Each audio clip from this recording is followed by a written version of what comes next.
to start out with this story called Marine Drives Through Amboy. I was driving a shortcut from 29 Palms, California to Albuquerque, New Mexico. 29 Palms is located in the desolate high desert east of LA. The shortcut was all two-lane road through total nothingness, except for passing through Amboy, California. Amboy is a nearly abandoned town as far below sea level as Death Valley, with a dormant volcano and lava field on one side and a salt flat on the other. It was also, at the time, a hotspot for satanic group activity. So I was driving by myself in the afternoon. I stopped in Amboy and snapped a picture of the city sign, just to prove I was there to friends who dared me to take that route to I-40. I got back in my car and proceeded to drive up into the mountain range between Amboy and I-40. Once I reach the top, I am driving through a canyon with high grass on both sides of the road. Up ahead, I see some stuff in the middle of the road. As I approach, I slow down to see a red Pontiac Fiero stopped sideways across both lanes, a suitcase open with clothes scattered everywhere, and two bodies lying face down in the road, a man and a woman. I stop 100 feet or so away and the hair on the back of my neck is standing up. Being a Marine, I reach under the seat and pull out a 9mm pistol and chamber around. Something seemed very wrong. It looked too perfect, as if it were staged. An ambush. Was I being paranoid? Something was just wrong. Getting out of the car seemed unthinkable. It was the horror movie move. As I scanned the road, I saw a line I could drive. Past the guy in the road on his left, swerved to the right side of the woman, behind the Fiero, and I'd be on the other side. I dropped it into first gear, punched it, and drove the line I planned. I passed the back of the Fiero without hitting it or either of the bodies in the road. I continued forward a couple 100 feet and slowed down so I could breathe and let my heart slow down. As I looked up into the rearview mirror, I saw that the two bodies had gotten up to their knees, and 20 or so people emerged from the tall grass and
understand why the police were there. She just got rid of the stupid doll as she rocked a baby-shaped bundle in her arms.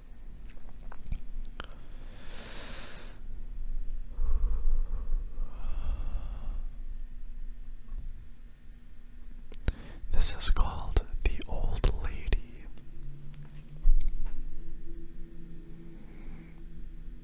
One day at a shopping mall in the afternoon, a woman was coming out of the mall from a shopping spree. She was in a happy mood. She had gotten to her car and loaded her stuff that she had bought into her trunk. When she was done loading, she shut the door of her trunk and she saw an old lady standing by the passenger side of her car. The old woman said, "Would you be a darling and give me a lift home? I don't have a car and I was walking all day." The woman said, "I'd be happy to." So she unlocked the door for the old woman. As she started to make her way around the car to the driver's side, she started to feel uncomfortable. So when she got in the car, she looked in her purse and said, "Darn, I can't find my credit card. I'm going inside to see if anybody found it." The old woman said, "I'll wait for you here." The woman left to go look for help. Then she found a security guard and told him the situation. They went back to the woman's car and the passenger door was wide open. On the seat of the car was a shopping bag that the old woman had been carrying. Inside of the bag was the old woman's dress and a gray-haired wig, along with a huge butcher's knife, a video camera, and a roll of duct tape. Parking lots at night scare the heck out of me. I hate walking to my car alone in the middle of the night.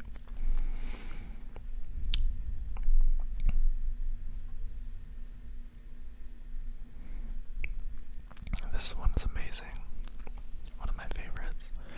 There was a hunter in the woods who, after a long day hunting, was in the middle of an immense forest. It was getting dark, and having lost his bearings, he decided to head in one direction until he was clear of the increasingly oppressive foliage. After what seemed like hours, he came across a cabin in a small clearing. Realizing how dark it had grown, he decided to see if he could stay there for the night. He approached and found the door ajar. Nobody was inside. The hunter flopped down on the single bed, deciding to explain himself to the owner in the morning. As he looked around inside of the cabin, he was surprised to see the walls adorned by several portraits, all painted in incredible detail. Without exception, they appeared to be staring down at him, their features twisted into looks of hatred and malice. Staring back, he grew increasingly uncomfortable. Making a concerted effort to ignore the many hateful faces, he turned to face the wall and, exhausted, he fell into a restless sleep. The next morning, the hunter awoke. He turned, blinking in unexpected sunlight. Looking up, he discovered that the cabin had no portraits, only windows.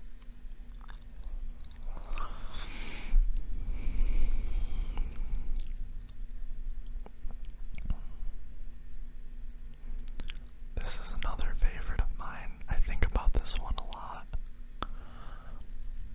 Please come.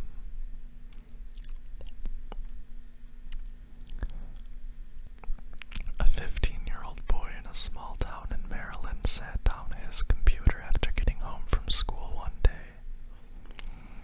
He turned it on, logged into AIM, and was then surprised to receive an IM from a classmate of his who had been absent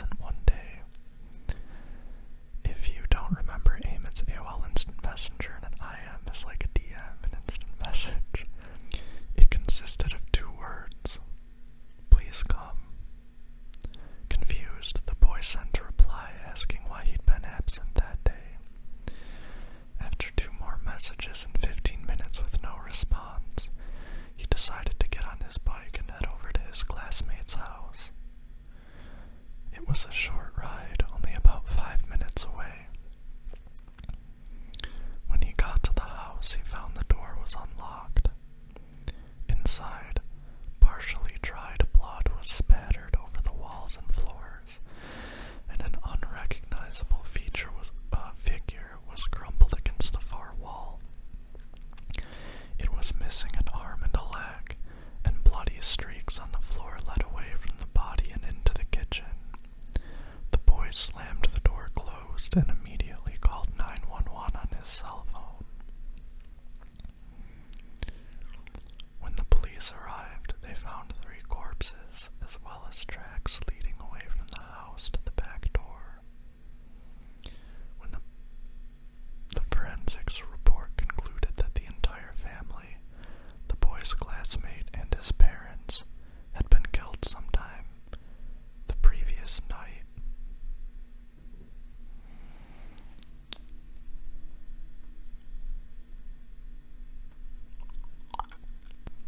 This one is called Bad Dreams. I keep saying this, but another classic, one I think about all the time. Serious nightmare material. Daddy, I had a bad dream. You blink your eyes and pull up on your elbows. Your clock glows red in the darkness. It's 3:23. Do you want to climb into bed and tell me about it? No, Daddy. The oddness of the situation wakes you up more fully. You can barely make out your daughter's pale form in the darkness of your room. Why not, sweetie? Because in my dream, when I told you about the dream, the thing wearing mommy's skin sat up. For a moment, you feel paralyzed. You can't take your eyes off of your daughter. The covers behind you begin to shift.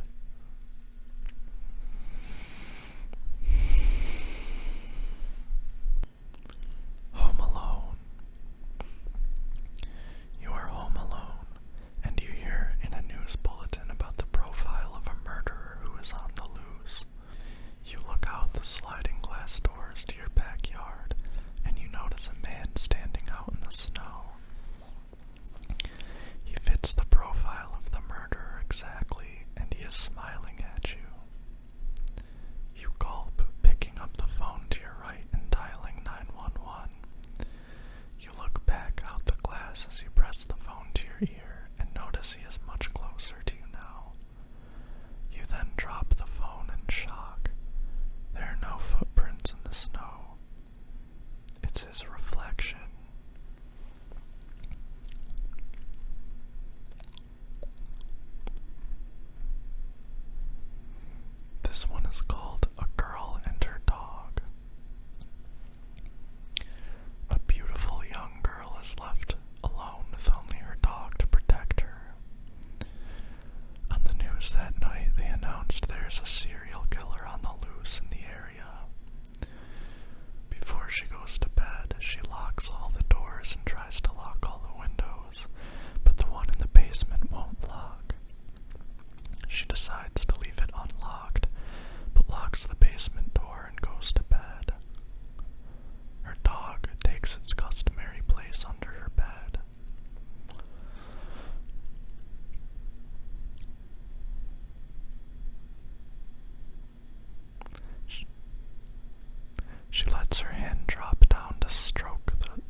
thanks for joining me.